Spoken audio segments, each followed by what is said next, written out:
Alors pour terminer notre exposé sur le contrôle statistique, donc le contrôle statistique, ça se dit en français maîtrise statistique des procédés, MSP.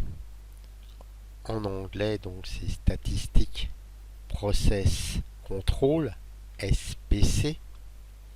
Donc pour finir, pour voir ce qui se passe à l'atelier, on a ici un petit simulateur dimensionnel, SimDim, simulation d'un tour. Donc cet outil va nous permettre de simuler un petit peu ce qui se passe à l'atelier. Vous voyez que vous avez une pièce très simple à faire. Une pièce dont diamètre 10 plus ou moins 0,02, dont la longueur ici doit être de 15 plus ou moins 0,03. Et on vous demande une coaxialité diamètre 0,05. Vous avez des cadences horaires, vous avez des coûts, bien sûr, des coûts de production, des coûts de réglage, des coûts de contrôle. Tout ça, ça va être compté.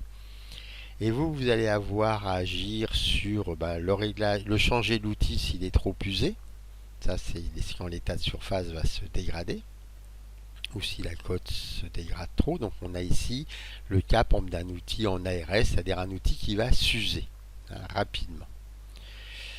Et ici, vous pouvez modifier les cotes de diamètre ou de longueur, faire des réglages de façon à pouvoir mieux régler votre outil, parce que bien sûr, l'outil aura été mesuré sur un banc de pré-réglage, un banc de mesure d'outils, mais ces bancs ont une fiabilité relative. Quand on mesure, si on fait 3 mesures de suite par 3 personnes différentes à 3 jours d'intervalle différents sur un banc de mesure, personne ne trouve la même valeur au micron près. Et des fois même au centième près, il y a des différences. Au dixième, jamais, mais au centième, il y a déjà des différences. Alors si vous voulez l'utiliser, la petite astuce, quand vous êtes sur XP Service Pack 3, le logiciel bug un petit peu, donc pour qu'il ne bug pas, l'astuce consiste à lancer 10 pièces, faire production. Là, une fois qu'on a fait la production de 10 pièces, on fait capabilité. À partir de ce moment-là, les capacités existent. On voit. Donc ici, on peut faire OK. Et on n'a plus qu'à faire fichier initialisation générale. Voilà. Le logiciel est revenu au point de départ, mais on pourra utiliser les capacités, sinon il y a un bug sur XP SP3 qui fait que la touche capabilité n'est plus active dès qu'on a lancé une production. Alors qu'est-ce qu'on fait? Tout simplement, on lance une production. Alors, combien vous avez envie de lancer de pièces? Là, vous venez de mesurer l'outil. Les jauges ont été rentrées dans le directeur de commande numérique ici. Vous avez fait votre outil. Est-ce que vous lancez qu'une pièce pour voir ce que c'est? C'est ce qu'on fait généralement. Est-ce que vous voulez lancer 5 pièces pour faire un échantillon? Donc on va considérer qu'on lance une pièce. Donc ici vous voyez il y a une pièce et je fais production.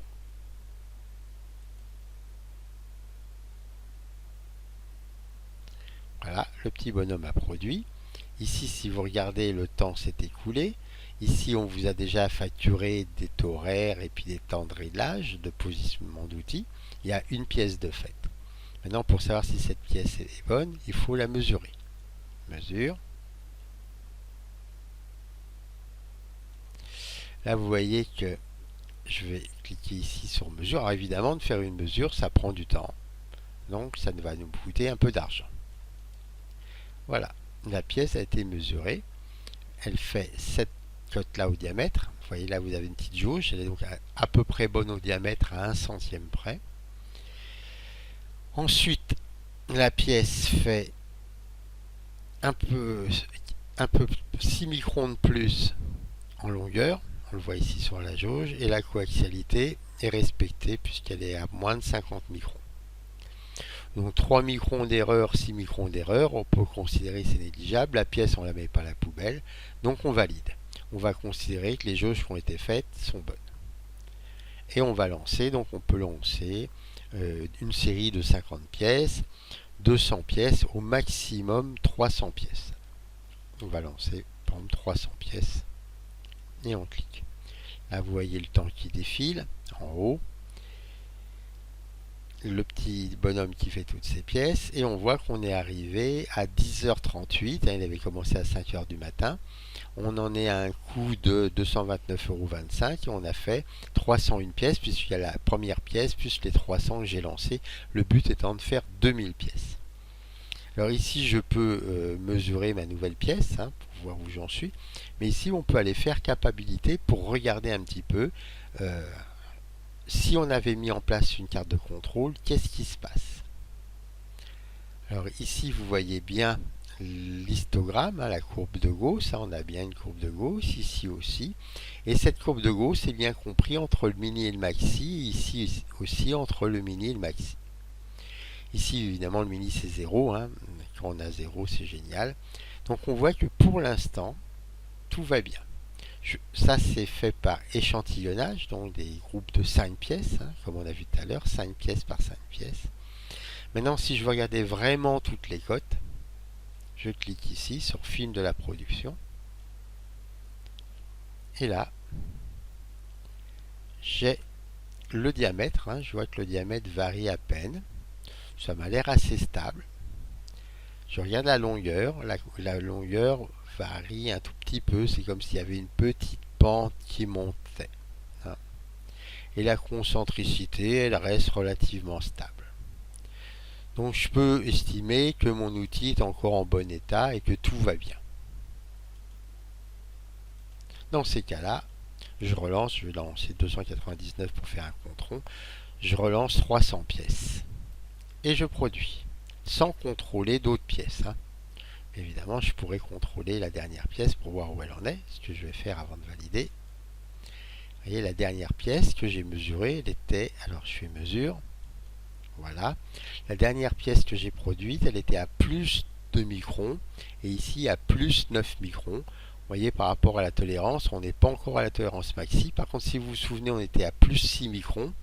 On est passé à plus 9. Donc, il y a tout de même une tendance.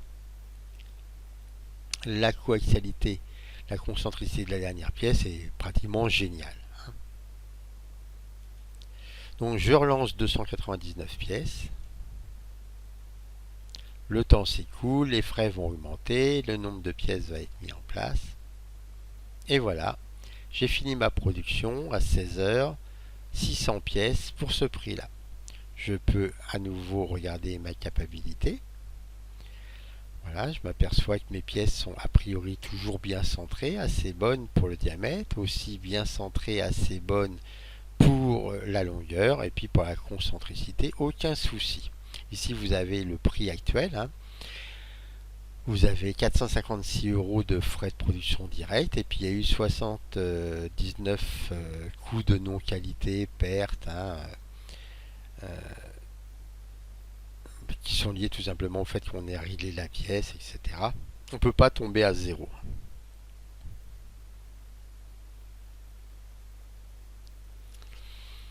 Alors pourquoi, on va tout de même aller voir s'il n'y a pas quelques pièces qui ont été hors tolérance, film de production. Voilà, et là vous voyez toutes les pièces étaient bonnes jusqu'à tout à l'heure, 100 pièces, 200 pièces, 300 pièces. Et là vous voyez ça dérive, ça dérive. Oh, et les dernières ici en diamètre dérivent beaucoup. En longueur, ça y va doucement, mais sûrement. Ça augmente, mais on est toujours bien. Donc le diamètre est à rattraper parce que là on a déjà dû faire des pièces fausses.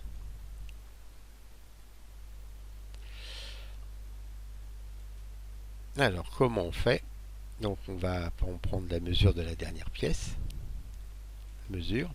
Effectivement, on voit la dernière pièce, on est à plus 7 microns, on va revenir à 0. On va retirer 7 microns pour bien revenir à 0 ici.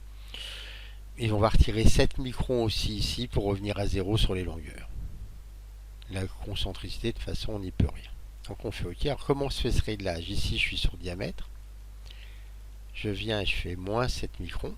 Quand il est fini, je fais validation du réglage. Sinon, il n'est pas pris en compte. Ça se remet à 0, mais il a été pris en compte. Faites bien attention à ce que vous faites. Je viens sur longueur. Là aussi, on avait dit 7 microns en moins. Je valide. Alors, soit je suis sûr de moi et puis je relance 300 pièces. Soit je ne suis pas sûr de moi et puis je relance une pièce, 5 pièces ou 50 pièces. On va considérer que je suis sûr de moi. Je relance 300 pièces.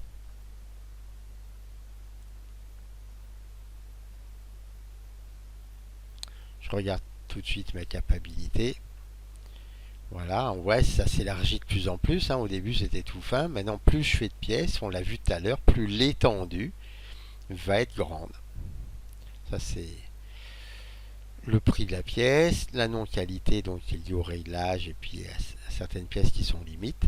Et le processus, on voit qu'ici on a bien réglé, on voit clairement ici le réglage qui est marqué par R, mais on voit bien que pour le diamètre, poum, ça a redescendu et puis ça remonte.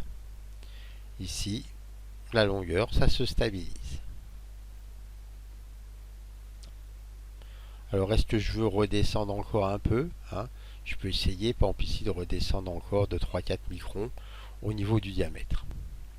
Donc dernière étape, dernière chose qui peut se passer pendant le process, c'est que l'outil s'use. Donc par exemple, ici, je peux rattraper encore le diamètre si je veux. Je vais mettre moins 4 microns, je valide le réglage, et je relance 300 pièces. Donc je me dis, je suis à 900 pièces, et puis je relance encore. Production. La production se continue.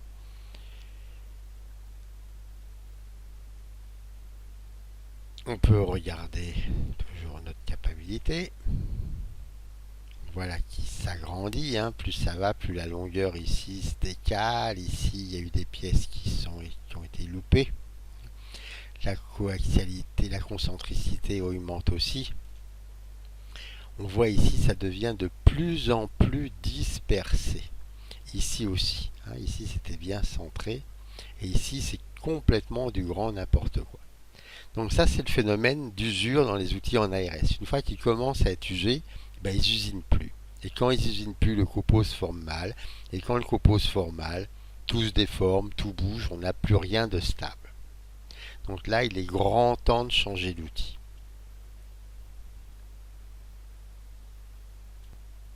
Donc si on a trop de dispersion, on peut le voir là ou là. On peut aussi faire une mesure de la pièce. La mesure de la pièce n'est pas catastrophique, parce qu'en pièces individuelles, vous pouvez en avoir des bonnes, des mauvaises, mais le phénomène d'usure amplifie les dispersions. Donc là, j'ai deux possibilités. Soit je continue, et puis de toute façon, à un moment, le logiciel va me dire que l'état de surface est devenu déplorable. Soit tout de suite, je prévois un changement d'outil. Voilà. J'ai fait mon changement d'outil. Je relance une pièce. Je la mesure. En diamètre, ça va. En longueur, je vais retirer 10 ou 15 microns.